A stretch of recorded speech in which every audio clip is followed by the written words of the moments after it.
All right, let's dive into this world of multi-agent AI systems. You've given us quite a mix here. Wikipedia, Microsoft blogs, even some stuff from the Alan Turing Institute. Looks like somebody's been doing their research. Well, it's a hot topic, and for good Yeah. reason. It's not just theory anymore. We're seeing these applications pop up everywhere, Hmm. especially with these large language models that we keep hearing about. Yeah, those are definitely making waves. So let's break it down for our listeners here.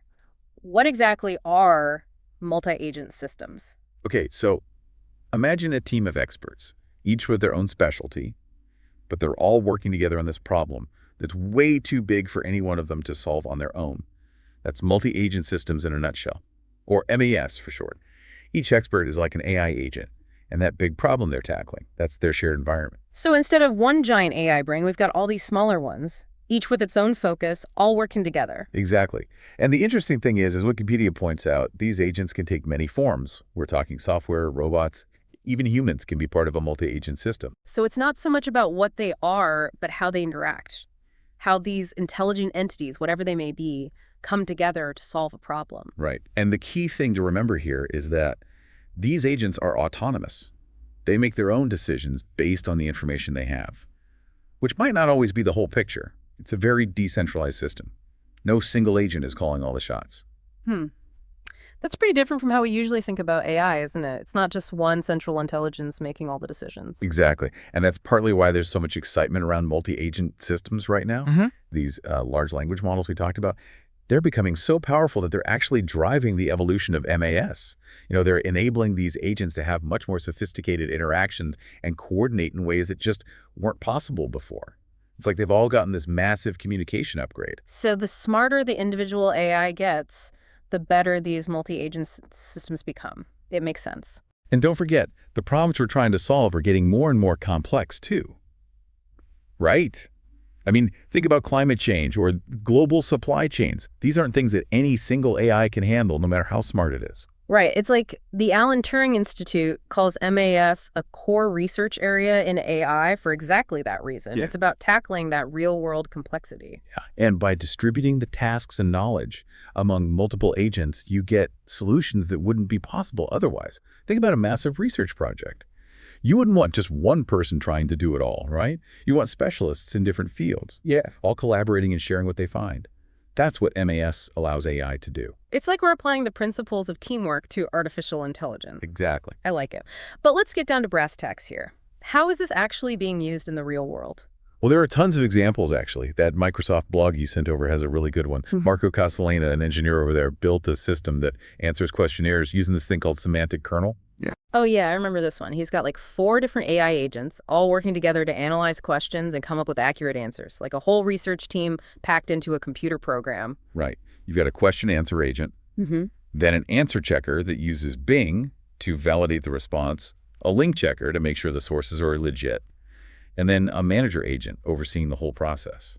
See, that's where it gets really interesting. It's not just about finding answers. It's about making sure those answers are accurate and properly sourced. It's like having a whole team of fact-checkers built right in. Imagine what that could do for things like responding to RFPs or doing in-depth research. You could get comprehensive, well-vetted answers to complex questions in a fraction of the time it takes now. Huge implications for anyone who works with information. Researchers, analysts, even students could benefit from something like that. But that's just one example, right?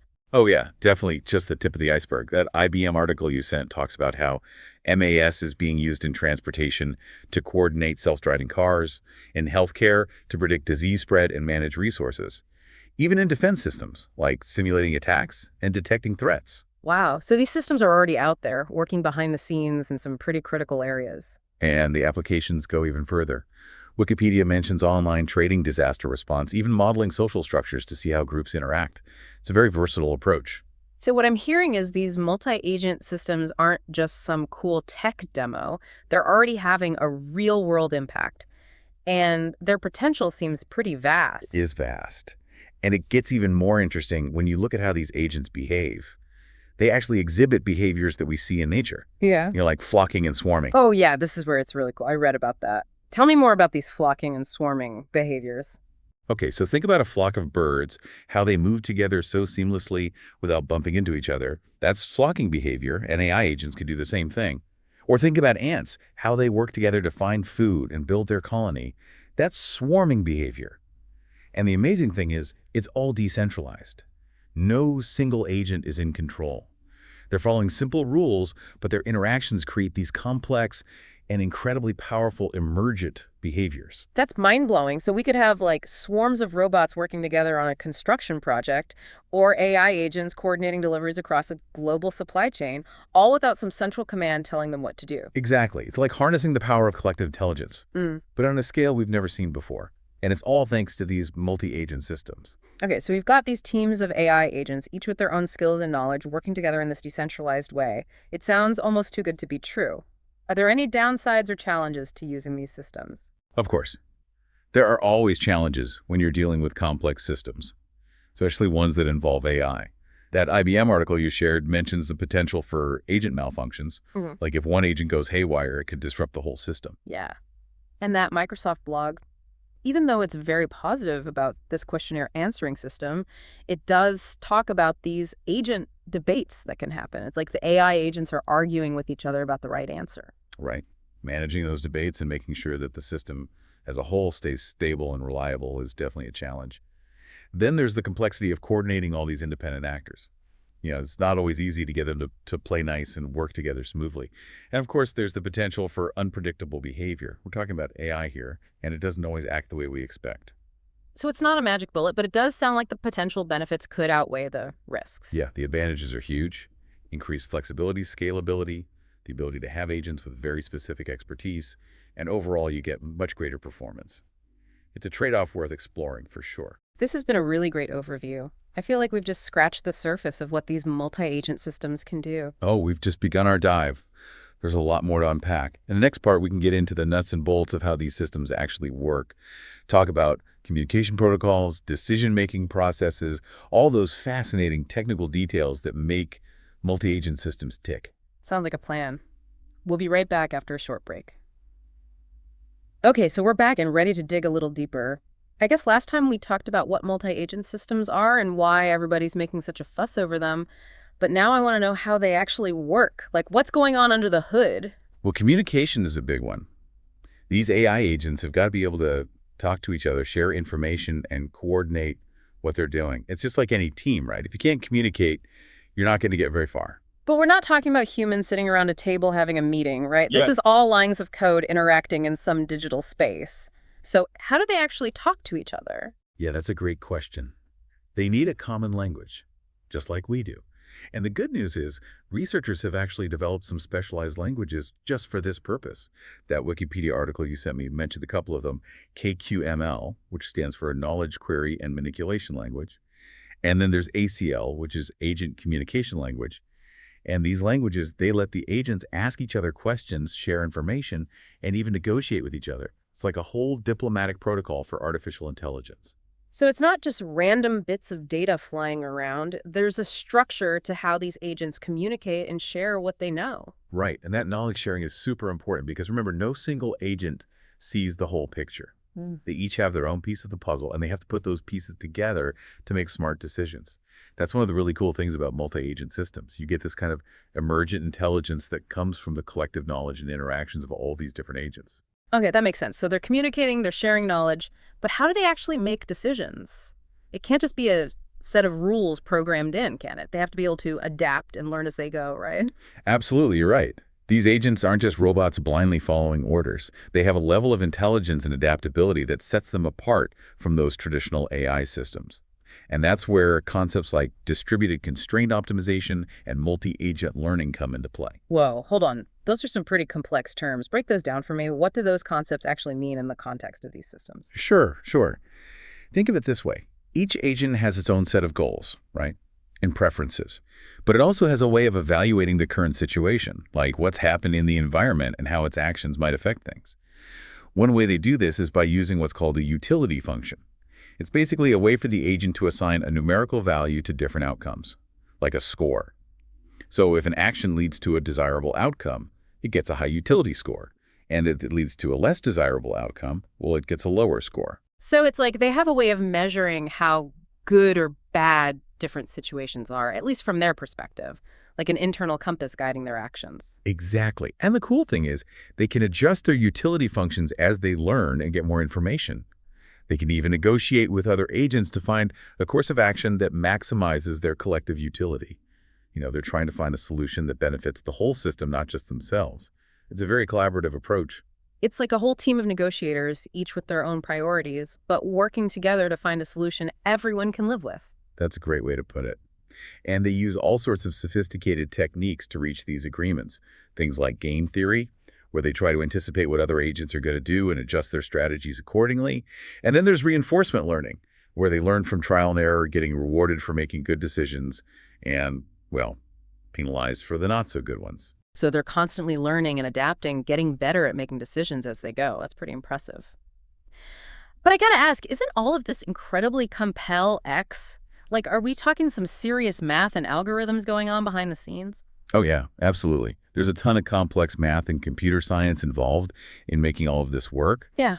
But the basic idea is you're creating this system where these agents can interact in a meaningful way, learn from their experiences, and collectively solve problems that would be really tough for a single AI to handle, maybe even impossible. That's amazing. Okay, so we've got communication, decision-making, and learning. It really does feel like a whole new level of artificial intelligence. But I want to bring it back to the real world for a second. We talked before about how these multi-agent systems are being used in things like self-driving cars and healthcare. Can you give me some more concrete examples of what that actually looks like? Okay, well, let's take self-driving cars, for example. Yeah.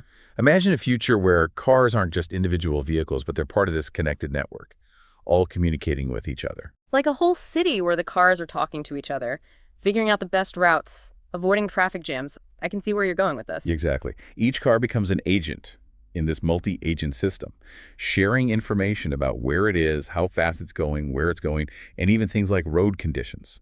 This allows for real-time route optimization, smoother traffic flow, and potentially even preventing accidents. Yeah. It's all about creating a more intelligent and efficient transportation system. That sounds amazing. No more traffic jams. Sign me up. What about healthcare? You mentioned that before, too. Yeah, one area where MAS is showing a lot of promise is in personalized medicine. Imagine a system where AI agents analyze your genetic data, your medical history, your lifestyle factors, all to create a health plan that's specifically tailored to you. So instead of this one-size-fits-all approach, we get personalized recommendations based on our own individual needs and circumstances. That's a huge step forward. It really is. And these recommendations could cover everything from diet and exercise to preventive screenings and managing medications. It's all about taking this more proactive and data-driven approach to health and well-being. But how exactly do multi-agent systems fit into all of this? Well, you could have different agents specializing in different aspects of your health.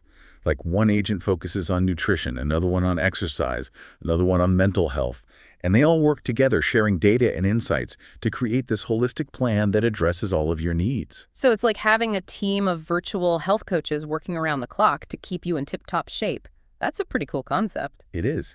And they can even monitor your progress in real time, adjusting those recommendations as needed.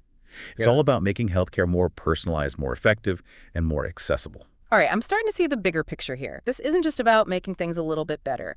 This has the potential to fundamentally change how we approach some of the biggest challenges we face as a society. Absolutely. Multi-agent systems have the potential to revolutionize a whole range of industries and aspects of our lives.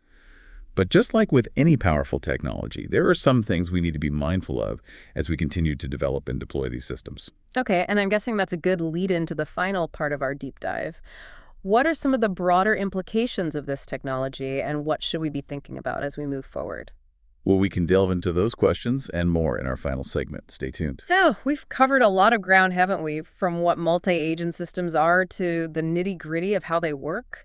But now I'm kind of curious about the bigger picture. What does all this mean for us, for the future? I think that's a great question. We've talked about the what and the how, but now it's time to really consider the so what. Multi-agent systems aren't just about automating tasks or, making things a bit more efficient. They have the potential to completely reshape entire industries, change the way we work, and even impact how we interact with each other as humans. So it's not just about making incremental improvements here. We're talking about potentially transformative changes across society. Right. Think about it. We're creating these systems that can learn, adapt, solve problems in ways that we as humans often struggle with. It's like we're building a whole new kind of intelligence, Yeah. one that's distributed, collaborative, and able to tackle these challenges that have seemed almost impossible for so long. It is pretty exciting, but a little intimidating too, right? It kind of makes you wonder what kind of world we're building with all of this. Definitely a world full of possibilities, both good and, well, maybe not so good.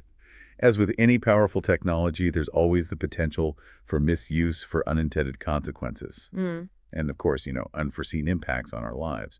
That's why it's so crucial to approach all of this with a sense of wonder, but also, a critical eye. We need to be asking those tough questions, exploring the ethical implications, and working to make sure that these systems are developed and deployed responsibly. Okay, so let's get into some specifics then. How could multi-agent systems actually change the world in the years to come? What are we looking at? Well, one area that's already seeing a pretty big impact is the workplace. As these systems get more and more sophisticated, they're going to be able to handle more and more complex tasks, potentially even automating jobs that, right now, require human intelligence. That's what people always worry about, right? The robots taking over. But couldn't you also argue that this could free up humans to focus on more creative and fulfilling work? Work that requires those uniquely human qualities that, at least for now, machines can't replicate. Absolutely. I think that's a very real possibility. Imagine a world where AI handles all the mundane, repetitive stuff. The data crunching, the routine analysis. That frees us humans up to focus on things like problem-solving, innovation, strategic thinking, and all those interpersonal skills that are so important in any workplace. So it's not necessarily about humans versus machines, right? It's more about creating this collaborative environment where humans and AI work together, each one contributing their strengths to reach a common goal. Exactly. Think of it like augmenting human capabilities, not replacing them. It's about building a more efficient, productive, and hopefully more fulfilling work environment for everybody. Okay, that's an interesting way to look at it. So that's the workplace.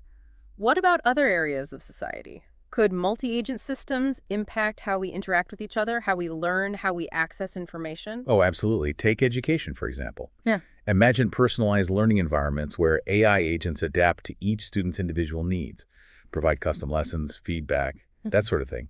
Or think about how these systems could completely revolutionize scientific research. Imagine scientists being able to analyze massive data sets and uncover patterns that would just be impossible for humans to see on their own. It's like everyone has access to a whole team of expert tutors or research assistants right at their fingertips. That's pretty incredible. It is. And it goes even further. Some researchers are exploring how multi-agent systems could be used to, model and understand complex social phenomena. Imagine being able to simulate how information spreads through a social network, or predict how people might react to a new policy, or even some major event, right? This kind of insight could be incredibly valuable for policymakers, for marketers, really anyone who wants to understand how groups of people behave. It's almost like we're holding a mirror up to society and seeing ourselves in a whole new light. It's fascinating and a little bit unsettling at the same time, don't you think? I agree. And it reminds us that this technology, as powerful as it is still just a tool at the end of the day. It's up to us to decide how we use it, what values we build into it, and what kind of future we want to create with it. That's a powerful thought. We're not just passive observers in all of this, are we? We have this responsibility to shape where it all goes and make sure it benefits all of humanity. Absolutely. And that brings us right back to those ethical considerations that we were talking about. We need to be thinking about things like bias, transparency, and accountability. How do we make sure that these systems are fair, that their decisions are understandable, and that the people who create them are held responsible for the impact they have? It sounds like a whole lot of complex challenges, and we're just starting to have those conversations now. We are. And those conversations need to involve a wide range of voices, right? Yeah. Not just the tech people. We need input from ethicists, policymakers, the public at large. The future of multi-agent systems isn't something that should be decided by a small group of experts. It's something that will impact all of us, and we should all have a say in how that future unfolds. Well, you've definitely given us a lot to think about. As we wrap up this deep dive, I'm left feeling both excited and cautious. Excited about all the incredible things this technology could do, but cautious about the need to approach it all very carefully, make sure we're developing and deploying it responsibly. I think that's a great way to put it. Multi-agent systems are a huge step forward in artificial intelligence, one that could bring some profound changes to our world. It's up to us to make sure those changes are positive ones. Well said. And that brings us to the end of our deep dive into the fascinating world of multi-agent systems. Thank you for joining us, and we hope you found this exploration insightful. Until next time, keep exploring, keep questioning, and keep learning.